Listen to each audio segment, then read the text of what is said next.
Yeah, I like the jank. I'd rather it be a little bit less polished, so It's well-meaning jank. Again, we've got to save this for the show. Yeah, that's true. That's true. We're getting into it too much. All right.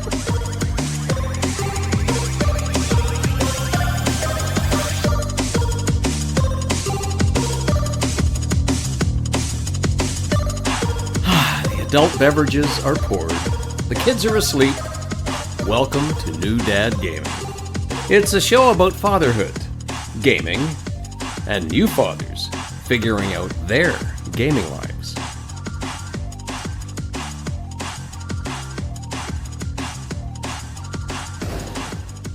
My name is Trevor, and I have a 6-year-old and an 8-year-old. And I'm Jeff. I have a 13-year-old and a 10-year-old. And on this show, we look to show that just because you became a dad Does not mean it's game over. absolutely not. And man, I will tell the audience here, the sequence of events. We're going to be we were a little late on recording, Yeah. but Jeff and I were in the studio. We had driven down to New Dad Gaming Studio. That's right, the headquarters. We had the whole staff show up. Mics were primed and ready to go. Yeah, makeup done, everything. And we started to research into PalWorld. Yeah. Everybody's heard of it by now. It's the absolute the most fascinating hit that's launched, game and hit that's launched for a long time. And as we research it, it's like, we should play this. Yeah. We should really. It's going to be more interesting to talk about if we've actually given this a play. And I have it on Game Pass for free. Jeff was going to buy and return it, and I think we'll find out about that, where that ended up. And thus everything was delayed, and oh my word, was it ever worth it. This game is something. But I wanted to throw it, before we get into that, I did want to throw it out. We received to the New Dad Gaming inbox a fantastic Gaming Dad story that I just had to share with everybody. So Gaming Dad Chad writes in. It's like, hey dads, I'm Chad. I have a 6-year-old. Over the weekend, I set up a private Minecraft server so that my son and I could play in a safe environment without exposing him to the harsh realities of the internet. It has been a huge hit. We built a house with a yard and a collection of animals and even an aquarium. He is loving it. But today, and immediately dad's senses are going to be going off across the land. But today, halfway to school, he suddenly developed a stomachache, and my dad's sense kicked in. I convinced him to go to school, and if he kept feeling sick, his teacher could call me. I also added if he did come home sick, there would be no screens until school would have ended. I'm telling you, dads across the land, you can just hear. This is basically like turning up the thermostat, and like dads across the land just like roll in. Yeah. So I was pretty proud of myself for successfully navigating this dad challenge. That is until an hour and a half later when I got the call from school. So I am now home. He's jumping around on the couch, clearly not very sick, asking every 30 minutes, how long until school's over? How long until school's over? But he's still insisting that his stomach is very bad, all the while putting on his best puppy dog face. I'd be interested to hear if you or your audience have had to deal with any similar issues. Love the show. Thanks for all the work you put into it, Chad. Man, tales old as time. You take every gaming dad listening to this show probably has this story, not to mention probably one from their own past when they pulled something similar. Why don't you kick us off? Like what... for your kids or even for yourself when you were younger? Oh, yeah. When I was younger, I absolutely did call in the sick card. I just said I had a stuffy head or something that I knew I didn't necessarily have to prove, but it was because I had the Nintendo 64 and GoldenEye, and I wanted to progress to get all the big head mode and paintball mode and all that stuff. So I was home doing that. But my kids have pulled the same card on me, where they get a new game or something, right?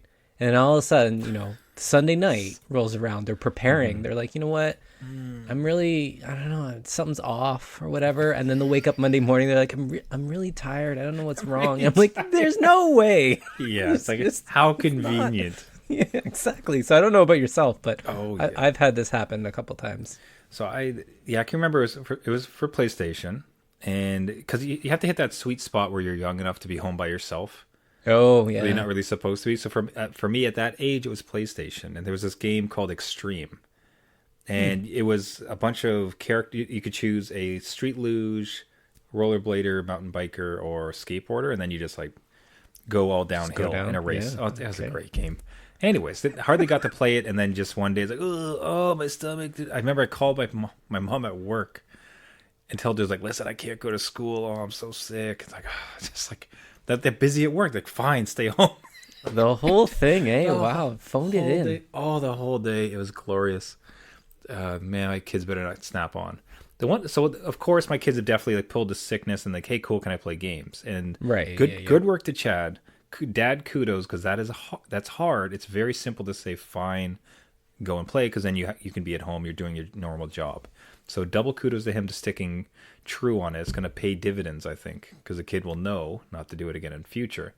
A similar situation we've been facing is, one kid or the other will have an event. So swimming, sports, like whatever we got to take them to. And the other one will stay home with the other parent. So we split up the job. Split, yeah. One to one. Yeah, 1-on-1. The way it should be. No, when the other kid stays with me, what I have done is like, okay, do your homework, go get showered, like brush your teeth, get in your pajamas, and if you do all of that without a fuss, you can come back here. We'll play a game on my tablet, or we'll play Minecraft, or like, it's not. I don't let them delve into like Roblox or some kind of nonsense game, but it's still video games. Like we'll do a game. Yeah. What started to transpire is both of them got wise to this. It's like, oh, if mom takes the other kid and I stay home with dad, he might let me play games. So when it comes time to choose, it's like, hey, mom, why don't you take my brother to the sports? Why don't you take him? Yeah, I'll stay home with dad. I was like, you bugger. Let's just like.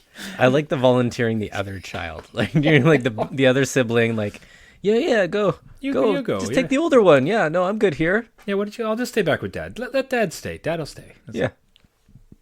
We'll just hang out and bond. It's all good. You gotta respect the hustle.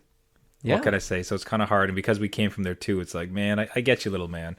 I appreciate what you're trying, but hey, Gaming Dad Chad, that is a fantastic story. Resonates with all the audience. Thank you so much for sending it in. Everybody else listening, do you have a similar story? Can you give Chad some advice? Do you have something else that's happened in a Gaming Dad perspective? We absolutely adore these type of letters. Would love to hear from you. Write on in. Happy to read it on the show or not. newdadgaming.com or on all the socials at newdadgaming. Give us a check. Now, the main story, the main reason we're all late for everything else, Right. the launch of PalWorld. Jeff, I defy you to describe what this game is. Go ahead and try. I think we're gonna make like this video game stew. We're gonna put we're gonna start with some Fortnite, a nice base is Fortnite, right? We're gonna throw in some Zelda there. Mm-hmm. We're gonna throw in maybe some Stardew Valley. Very a good. little bit of that. Maybe we have a heap full of Pokemon. Just a sprinkle. Right? And then like sprinkle like every single user interface ever into this game. It's as if they had the initial kickoff meeting, and it's like, okay, what type of game should we build? And the response was yes. It's like you take all the sticky notes, like, oh yeah, these are all the games you like, and you're like, yep, now that's one game. Go. So when I took it, that's a very valiant effort in the way that you described it. I appreciate that. I love how much this defies convention. The way I took it is, it feels very Valheim-esque, as in you're in a wilderness, and it's survival. You got to like hack trees, and like I was surprised at how much survival was in it. Yeah. So you got to get food, you have to cook, you have to build a shelter, and all those other pieces. But then there's Pokemon just randomly throughout, and it's not just also Pokemon. It's like those are a core tenant, a core building block to all the other game pieces. Yeah. Is like capturing them and then putting them to work. Well, that was my favorite part, because one of the things I do not like survival games that much, as far as, okay, hit 6 pieces of wood, build a wall. It's like this is kind of annoying. But right. Now it's, if you bring in a certain type of pals, they will hit wood, and then they will collect it and they'll build stuff for you. like it's just I was so pleasantly pleased when all of a sudden my captured, enslaved Yeah. pals were going through and like building all this stuff for me and being super happy doing it.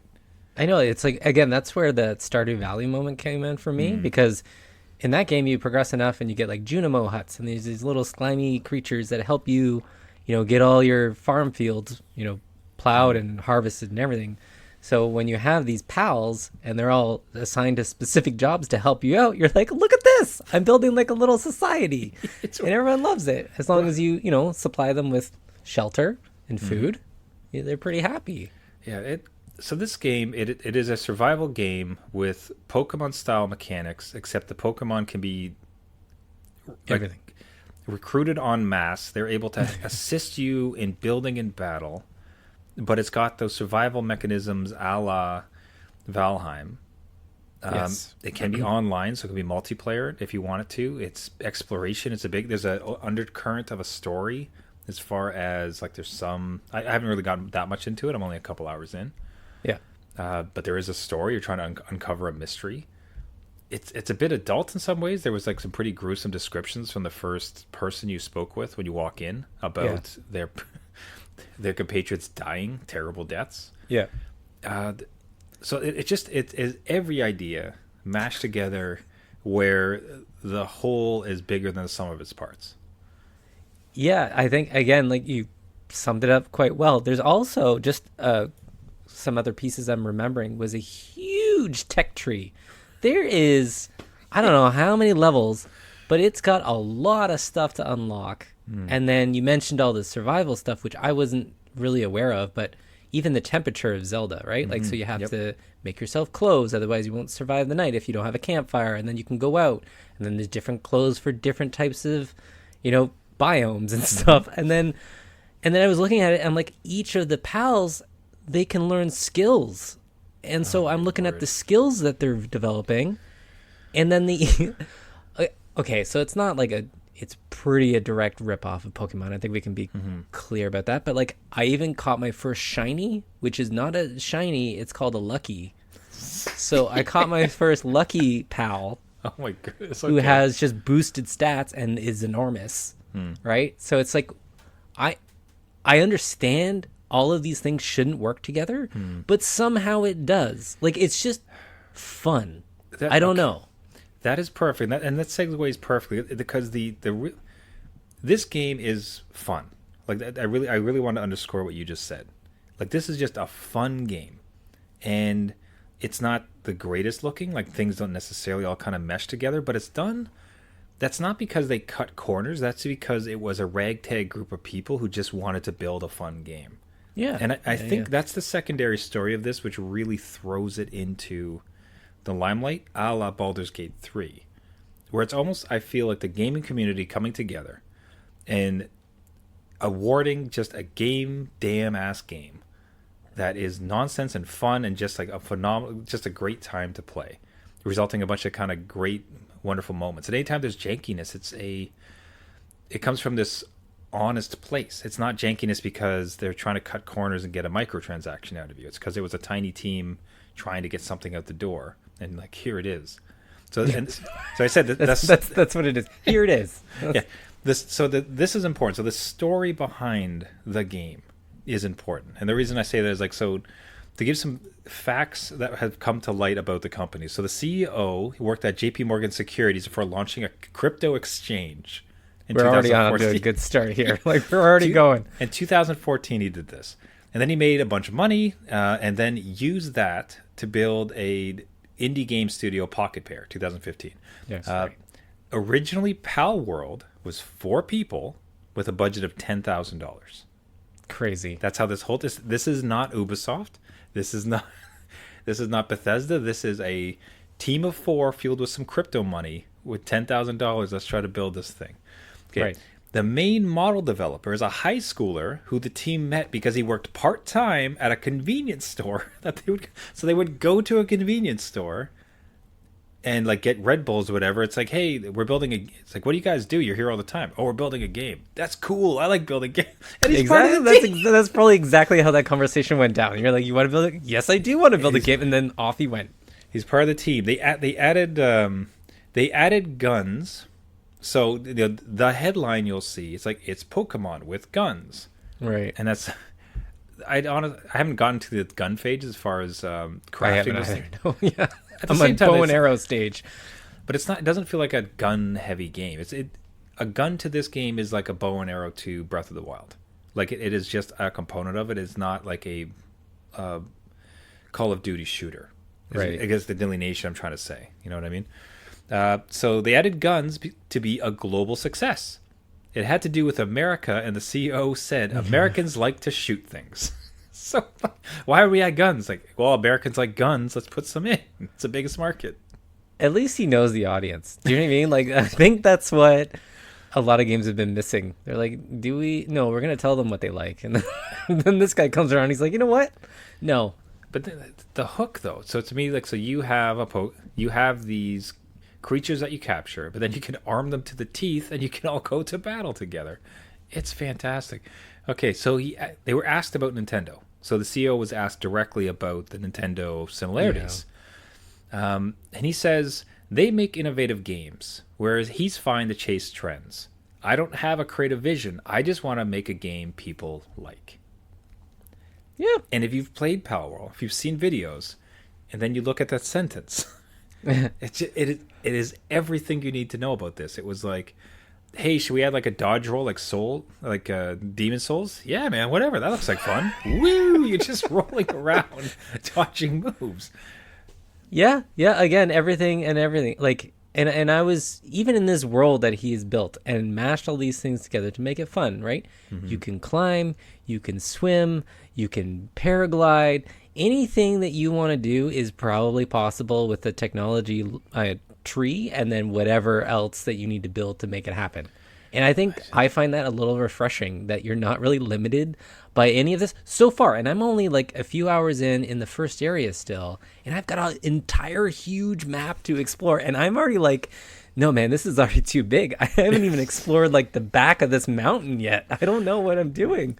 Oh, and it's the imagination you're able to capture, because it has some of those. You if you could relay the story that you told me about the little campfires and one of the end bosses, is that it has some of that Breath of the Wild silliness to it, where he's kind of just giving you a playground, and what are you going to do within it? So if you tell the fire pit story. Yeah, there's this multiplayer game that PalWorld actually recognized and tweeted out, and they had a creative way to take down one of the big pals. I don't know the name of them, but they're huge. They have massive health pools, so they're very hard to kind of take down and even capture, right? So these people, instead of having 4 players just try and shoot at this thing, they developed a campfire field where they would lead this, I think it was a woolly mammoth, into and set a flame with all these campfires that would eat away at its health until it got so low that they could, capture it with one of the, I don't even know what it's not a Pokeball, it's a Pal Sphere or something. It was just well done and creative. So again, one of those things where that had to be, like, they had to code stuff in where, that campfire would affect these pals, and how does that happen, and whatever else, you can build more than one, all that stuff, and it's there. And I don't know what else people are going to do with this game, but it seems like, again, much like Breath of the Wild, where it's kind of like a playground sandbox, the physics aren't totally Breath of the Wild, but it's there. Like, a lot of tools are there just to have fun with, and they've put out a roadmap saying there's more stuff coming, we have more technologies coming, we have more pals coming, we have more areas coming. And this thing is still sitting in early access. And I find it just a not polished, but like stable enough game, even to run on the Steam Deck. I think we mentioned it at the top, right? So it's something that is already hitting Steam Deck capability and giving people like me a chance to play something like this. It's just quirky fun. It's just a feel-good story. Like, much like it is so akin. And it's really, for us gaming dads, we came from a time when the entire game was on the disc. The game as shipped was the game.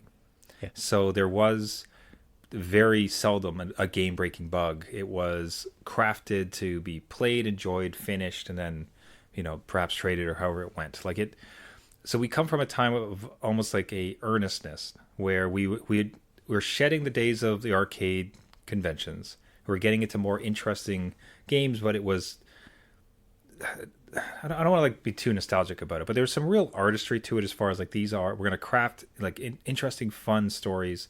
We're not going to take ourselves too seriously. Like, what do you want to build? It's a raccoon, but it's also a robot, and he's going to shoot jellyfish. Like, boom, ship it. Yeah. Fun game. You know what I mean? Like, there was no restrictions on, we need to be taken seriously. And so, and this earnestness, everything. We came from that generation. This game, again, was very much a group of buddies that's like, hey, let's build a game. I've always wanted to build a game together. And they just kept working, and they just kept making it happen.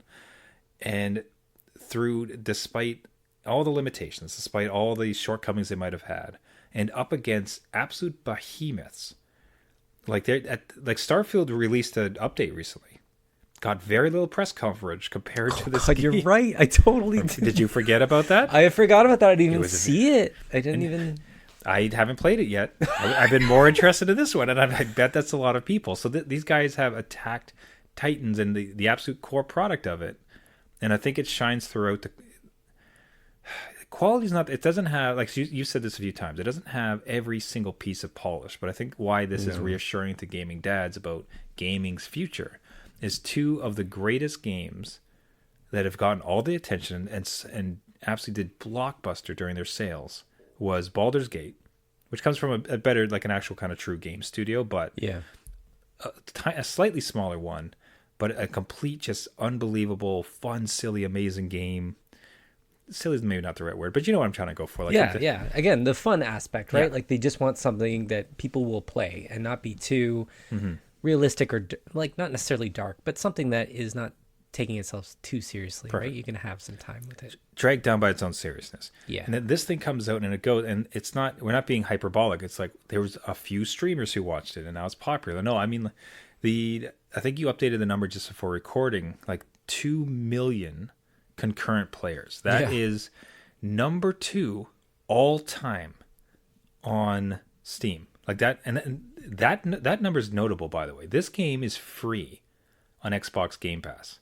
Right. Yeah. So and not to mention it's on consoles, like it's everywhere else, but on Steam, just Steam alone, 2 million concurrent players, the second most, only behind PUBG. Yeah. And what do you say about this? Like it's just amazing. So great.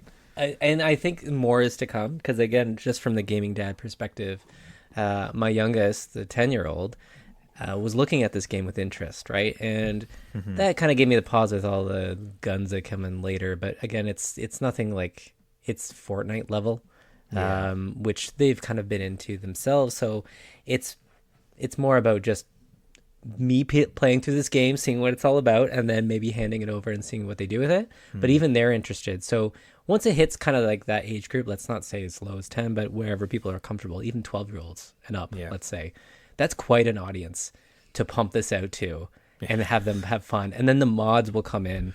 I know we'll get unofficial mods, but like stuff to add to the game and all that stuff where this thing is really already taken off. And again, from New Dad Gaming, it's an easy one to pause and log out at any time. It auto saves all the time. Every minute. Not a problem to put down. Like, honestly. And because there's a general story, but it's not like you don't have to come in. I can't tell you the number of times I've started Final Fantasy 2. And then I would arrive back a month later, and I'm just staring at the screen like, what am I supposed to do?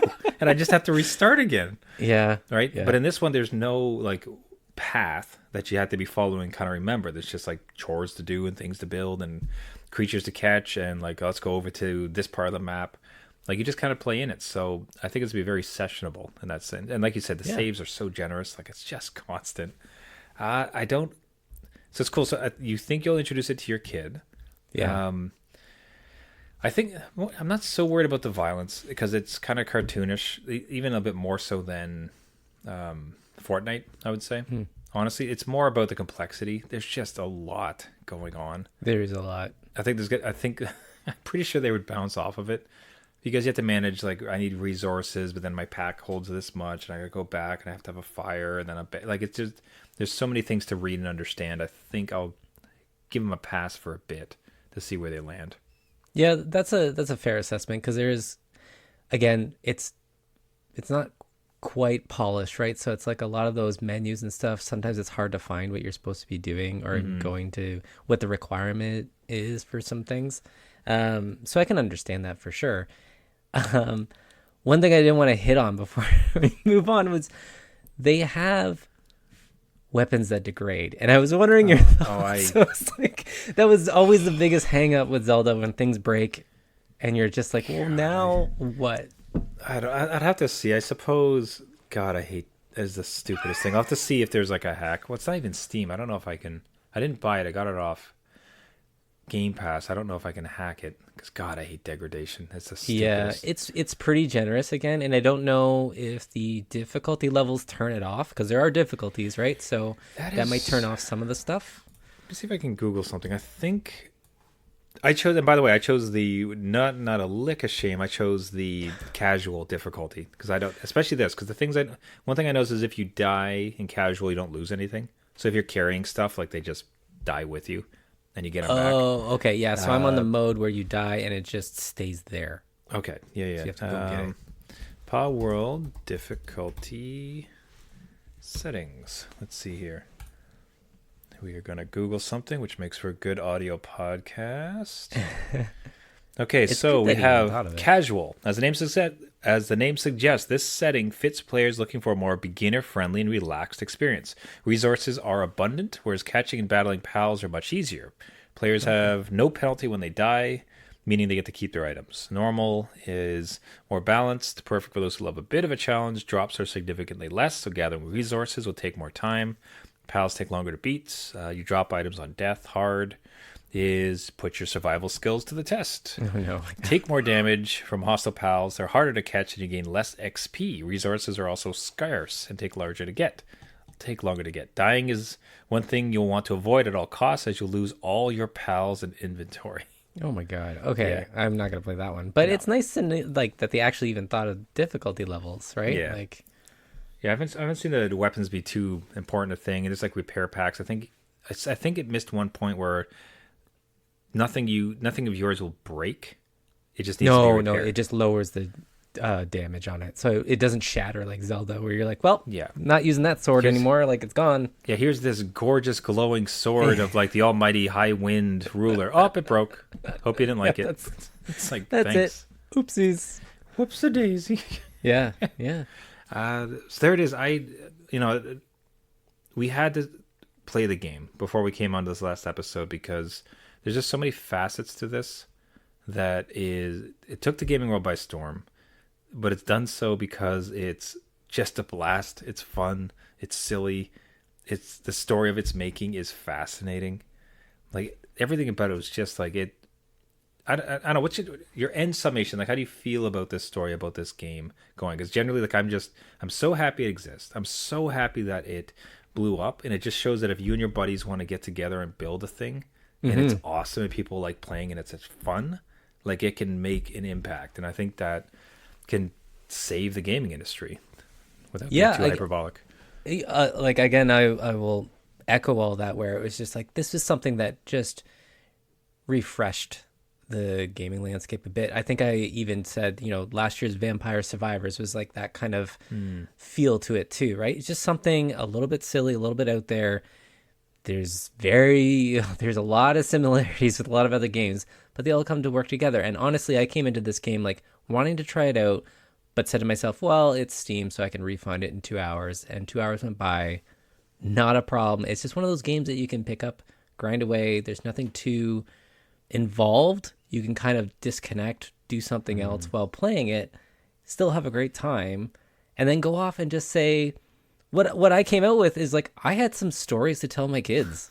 Do you know what I mean? Like, I saw my first shiny lucky Pokemon. Gather around, my children. Let me tell you a tale. Yeah. So I don't know. I'm in this world for a bit, at least. We'll see where it goes, but I am happy that it's out there. I think a lot of people were downplaying the success a little bit, but this is quite an achievement to crash onto the gaming landscape and rack up those kind of numbers. I think we're talking 8 million, you said? So that's quite a fair share of this chunk of Nintendo's pie. I'm telling you, like the number. I mean, for 2 million concurrent players, that's mean at the same time they're playing this game. Yeah, and that's 2 million people who have at the same time, and all those people had to purchase it because midweek. This is not a weekend. That's right. It's like I think Wednesday as we're recording this. So yeah. So I don't Gaming Dads, it's worth looking into. Your kid will talk about this game. Yeah, it'll come around for sure. You're going to hear about this. Yeah. So get on the up and up. Know what you're getting into or what they might be getting into for sure. But from our perspective, it's fun. There is violence, but it tends to be more of the Looney Tune Fortnite type of angle, so not something to be too concerned about, but be aware going in.